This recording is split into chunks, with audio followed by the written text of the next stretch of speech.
Hello guys, स्वागत है आप सभी का एक बार फिर से कायोबुल की स्टॉक कंपैरिजन सीरीज में। और आज वीडियो के माध्यम से हम कंपेयर करेंगे मुथूट फाइनेंस और एचडीएफसी एएमसी के स्टॉक को, क्योंकि आप लोगों में से ही सतीश कुमार सिंह जी ने हमसे रिक्वेस्ट की थी कि मैं आप लोगों के साथ मुथूट फाइनेंस और एचडीएफसी एएमसी के स्टॉक पर एक कंपैरिजन वीडियो शेयर करूं। तो आज ये वीडियो मैं आप लोगों के साथ शेयर कर रहा हूँ। आज इस वीडियो में हम देखेंगे कि इन दोनों ही स्टॉक में से किस स्टॉक में पैसा लगाना सबसे ज़्यादा सही है, कौन आपको यहाँ से अभी भी मल्टी बैगर रिटर्न दे सकता है। तो चलिए बिना देरी करे स्टार्ट करते हैं आज का वीडियो। लेकिन उससे पहले समझ लेते हैं कि दोनों कंपनियां किस तरीके से काम करती हैं, क्योंकि दोनों ही कंपनियां बहुत ही अलग सेगमेंट में काम करती है। जहां एचडीएफसी एएमसी पूरी तरीके से एक एसेट मैनेजमेंट कंपनी है, तो वहीं अगर बात करें मुथूट फाइनेंस की, तो मुथूट फाइनेंस एनबीएफसी होने के साथ साथ उसे आप एक तरीके से एसेट मैनेजमेंट कंपनी कह सकते हो, क्योंकि ये गोल्ड लोन के साथ साथ personal loan, housing finance, insurance, money transfer, mutual fund और भी कई सारे सेगमेंट में ये काम करते हैं। लेकिन अगर बात करें एचडीएफसी एएमसी की, तो ये पूरी तरीके से फंड्स मैनेजमेंट का काम करती है। अब अगर बात करें तो ये तो बात हो गई कंपनी के प्रोफाइल्स की, कंपनी के प्रोडक्ट की।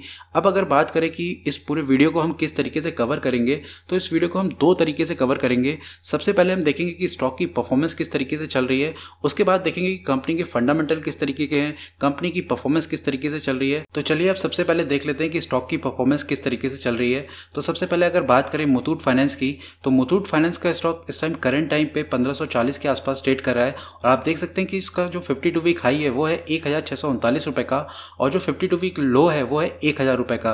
अब अगर बात करें एचडीएफसी एएमसी की, तो एचडीएफसी एएमसी का स्टॉक इस समय 3240 रुपए के आसपास ट्रेड कर रहा है, और इसका जो 52 वीक हाई है वो है 3365 रुपए का, और जो 52 वीक लो है वो है 2070 रुपए का। तो आप देख सकते हैं कि दोनों ही स्टॉक अपने 52 वीक हाई के आसपास ट्रेड कर रहे हैं। अब अगर बात करें कि दोनों ही स्टॉक की पिछले 5 सालों की परफॉर्मेंस किस तरीके की रही है, तो आप देख सकते हैं कि पिछले एक साल में मुथूट फाइनेंस ने 41% का रिटर्न दिया है, तो वहीं एचडीएफसी एएमसी ने 37% का रिटर्न दिया है। सपोज कि आपने यहाँ पे एक साल पहले मुथूट फाइनेंस में 100 रुपये लगाए होते, तो वो इस समय करंट टाइम पे हो जाते 141 रुपये, और वहीं अगर आपने 100 रुपये एचडीएफसी एएमसी पे लगाए होते तो वो हो जाते 137 रुपये। यहाँ पे मैं किसी भी तरीके के डिविडेंड को ऐड नहीं कर रहा हूँ, किसी भी तरीके के बोनस को ऐड नहीं कर रहा हूँ, यहाँ पे सिर्फ और सिर्फ फेयर रिटर्न की बात कर रहा हूँ। अब अगर बात करें पिछले 3 सालों की रिटर्न की, तो आप देख सकते हैं कि मुथूट फाइनेंस ने पिछले 3 सालों में 254% का जबरदस्त रिटर्न दिया है, तो वहीं एचडीएफसी एएमसी ने 93% का काफ़ी अच्छा रिटर्न यहाँ पे अपने इन्वेस्टर्स को दिया है। अब अगर बात करें पिछले 5 सालों की, तो पिछले 5 सालों में यहाँ पे मुथूट फाइनेंस ने 320% का धमाकेदार रिटर्न दिया है। तो वहीं अगर बात करें एचडीएफसी एएमसी की, तो एचडीएफसी एएमसी का स्टॉक तब स्टॉक एक्सचेंज में लिस्ट नहीं हुआ था, क्योंकि 2018 में ये स्टॉक लिस्ट हुआ है। तो पिछले 3 साल का डेटा ही यहाँ पे अवेलेबल था, जो मैंने आप लोगों के साथ शेयर किया है। तो आप देख सकते हैं कि यहाँ पे मुथूट फाइनेंस की जो परफॉर्मेंस रही है वो काफ़ी ज़बरदस्त रही है। यहाँ पे इस स्टॉक ने अपने जो इन्वेस्टर्स हैं उसके पैसे को डबल नहीं 3 गुना कर दिया है पिछले 5 सालों में। तो वहीं एचडीएफसी एएमसी के स्टॉक ने भी पिछले 3 सालों में काफ़ी अच्छा परफॉर्म किया है। इस स्टॉक ने भी अपने इन्वेस्टर्स के पैसे को पिछले 3 सालों में यहाँ से दोगुना कर दिया है। तो आप देख लेते हैं कि दोनों कंपनियों के फंडामेंटल किस तरीके के हैं। सबसे पहले बात करते हैं मुथूट फाइनेंस की, तो आप देख सकते हैं कि मुथूट फाइनेंस की जो मार्केट कैप है वो है 61,707 करोड़ की, स्टॉक का पी है 15.7 का, बुक वैल्यू है 392 रुपये की, डिविडेंड यील्ड है 1.30% की, आरओसी है 15.6% की, आरओई है 27.8% की, स्टॉक की फेस वैल्यू है 10 रुपये की। तो वहीं अगर बात करें एचडीएफसी एएमसी के फंडामेंटल्स की, तो आप देख सकते हैं एचडीएफसी एएमसी की मार्केट कैप है 69,254 करोड़ की, स्टॉक का पी है 50.6 का, बुक वैल्यू है 224 रुपये की, डिविडेंड यील्ड है 1.05% की, आरओसी है 39.9% का, आरओई है 30.1% का, स्टॉक की फेस वैल्यू है 5 रुपये की। तो अब अगर बात करें कि इन दोनों में से ही किस स्टॉक के फंडामेंटल यहाँ पे अच्छे लगते हैं करंट टाइम पे, तो करंट टाइम पे मुझे यहाँ पे मुथूट फाइनेंस के जो फंडामेंटल है वो काफ़ी अच्छे लगते हैं, क्योंकि जो स्टॉक का पी है वो इंडस्ट्री के पी से काफ़ी लोएस्ट पे ट्रेड कर रहा है। दूसरी चीज़ है कि जो डिविडेंड यील्ड है वो भी काफ़ी अच्छी है as compare to HDFC AMC. अगर बात करें बुक वैल्यू की, तो आप देखेंगे कि करंट टाइम पे जो मुथूट फाइनेंस का स्टॉक है वो अपनी बुक वैल्यू से 5 टाइम्स ऊपर ट्रेड कर रहा है, तो वहीं एचडीएफसी एएमसी का स्टॉक अपने बुक वैल्यू से 16 टाइम ऊपर ट्रेड कर रहा है। तो मुझे लगता है कि यहाँ पे करंट टाइम पे जो भी कोई यहाँ पे इन्वेस्ट करना चाहता है तो उसके लिए मुथूट फाइनेंस में इन्वेस्ट करना बेहतर है, क्योंकि वहाँ पे मुझे रिस्क थोड़ा कम नज़र आता है as compare to HDFC AMC.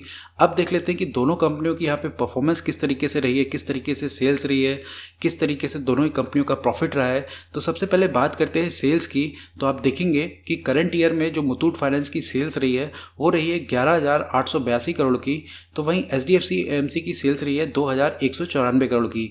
अब अगर बात करें पिछले 5 सालों में सेल्स में किस तरीके की ग्रोथ देखने को मिलती है दोनों ही कंपनियों में। तो सबसे पहले अगर बात करें मुथूट फाइनेंस की, तो मुथूट फाइनेंस की सेल्स में पिछले 1 साल में 27% की ग्रोथ देखने को मिलती है। तो वहीं HDFC AMC में पिछले 1 साल में 3% की ग्रोथ देखने को मिलती है। पिछले 3 सालों की बात करें अगर, तो मुथूट फाइनेंस में 75% की सेल्स में ग्रोथ देखने को मिलती है। तो वहीं HDFC AMC में सिर्फ और सिर्फ 7% की ग्रोथ देखने को मिलती है। अब अगर बात करें पिछले 5 सालों की, तो पिछले 5 सालों में मुथूट फाइनेंस की सेल्स में 90% की ग्रोथ देखने को मिलती है। तो वहीं HDFC AMC की सेल्स में पिछले 5 सालों में 40% की ग्रोथ देखने को मिलती है। लेकिन यहाँ पे एक चीज़ ध्यान देने वाली बात यह है कि HDFC AMC के स्टॉक ने 5 सालों में काफ़ी अच्छा परफॉर्म तो किया है, लेकिन ये स्टॉक तब स्टॉक एक्सचेंज में लिस्ट नहीं था। पिछले 3 सालों में ये स्टॉक लिस्ट हुआ है स्टॉक एक्सचेंज में 2018 के आसपास। तो अब देख लेते हैं कि दोनों कंपनियों के नेट प्रॉफिट में किस तरीके की ग्रोथ देखने को मिलती है पिछले 5 सालों में। तो सबसे पहले अगर बात करें मुथूट फाइनेंस की, तो करंट ईयर में जो मुथूट फाइनेंस का नेट प्रॉफिट है वो है 3,929 करोड़ का। वहीं HDFC AMC का जो करंट ईयर में जो नेट प्रॉफिट है वो है 1,369 करोड़ का। अब देख लेते हैं कि पिछले 5 सालों में दोनों कंपनियों ने यहाँ पे प्रॉफिट में किस तरीके से ग्रोथ की है। तो सबसे पहले अगर बात करें मुथूट फाइनेंस की, तो वहाँ पे आप देख सकते हैं कि मुथूट फाइनेंस के प्रॉफिट में 23% की ग्रोथ देखने को मिलती है पिछले 1 साल में। तो वहीं HDFC AMC में 5% की ग्रोथ देखने को मिलती है पिछले 1 साल में। वहीं अगर बात करें पिछले 3 सालों के प्रॉफिट ग्रोथ परसेंटेज की, तो आप देख सकते हैं कि मुथूट फाइनेंस में 85% की ग्रोथ देखने को मिलती है प्रॉफिट में। तो वहीं HDFC AMC में 88% की ग्रोथ देखने को मिलती है प्रॉफिट में। अगर बात करें पिछले 5 सालों के प्रॉफिट ग्रोथ परसेंटेज की, तो आप देख सकते हैं कि मुथूट फाइनेंस के प्रॉफिट परसेंटेज में 185% की ग्रोथ देखने को मिलती है। तो वहीं HDFC AMC ने पिछले 5 सालों में 140% के हिसाब से ग्रोथ दिखाई है। तो आप देख सकते हैं कि दोनों ही कंपनियों ने यहाँ पे पिछले 5 सालों में काफ़ी अच्छा परफॉर्म किया है। दोनों ही कंपनियों के नेट प्रॉफिट में काफ़ी अच्छी ग्रोथ देखने को मिलती है पिछले 5 सालों में। अब देख लेते हैं कि दोनों कंपनियों की बैलेंस शीट किस तरीके की है। तो सबसे पहले अगर बात करें मुथूट फाइनेंस की, तो आप देख सकते हैं कि मुथूट फाइनेंस के पास रिजर्व है 15,326 करोड़ का और जो डेट है वो है 51,786 करोड़ का। वहीं अगर बात करें HDFC AMC की, तो HDFC AMC के पास रिजर्व है 4,670 करोड़ का और ये कंपनी पूरी तरीके से डेट फ्री है। यहाँ पे आप लोगों को एक चीज़ बोलना चाहूँगा, क्योंकि आप लोग नोटिस कर रहे होंगे कि मुथूट फाइनेंस के पास डेट बहुत ज़्यादा है, लेकिन यहाँ पे एक चीज़ आप लोगों को ये बोलना चाहूँगा, ये कंपनी पूरी तरीके से अभी तक सिक्योर्ड बेस्ड लोन पे चल रही थी, क्योंकि ये लोग गोल्ड लोन प्रोवाइड करते थे। रिसेंटली ये कई सारे सेगमेंट में अब आने लगे हैं, चाहे बात करें हाउसिंग फाइनेंस, चाहे बात करें म्यूचुअल फंड या अलग अलग और भी कई सारे सेगमेंट में ये लोग आ गए हैं, मैक्रो फाइनेंस में। तो अभी तक ये कंपनी पूरी तरीके से सिक्योर्ड बेस्ड लोन पे थी। तो ये जो डेट है, मुझे लगता है कि ये इस कंपनी के लिए मैनेजेबल है और जिस तरीके की रिटर्न ऑफ इक्विटी का परसेंटेज है या रिटर्न ऑफ कैपिटल एम्प्लॉयड का परसेंटेज है, तो ये जाहिर सी बात है, ये मैनेजेबल हो सकता है मुथूट फाइनेंस के लिए। अब अगर बात करें नेट कैश फ्लो की, तो आप देख सकते हैं कि मुथूट फाइनेंस में काफ़ी न्यूट्रल नेट कैश फ्लो देखने को मिलता है, क्योंकि ईयर ऑन ईयर बेसिस पे यहाँ पे नेट कैश फ्लो में गिरावट देखने को मिलती है, लेकिन ओवरऑल जो नेट कैश फ्लो है वो पॉजिटिव में है। वहीं अगर बात करें HDFC AMC की, तो वहाँ पे ईयर ऑन ईयर बेसिस में काफ़ी ज़्यादा गिरावट देखने को मिलती है नेट कैश फ्लो में। EPS की बात करें तो वहाँ पे काफ़ी अच्छी ग्रोथ देखने को मिलती है मुथूट फाइनेंस में ईयर ऑन ईयर बेसिस पर।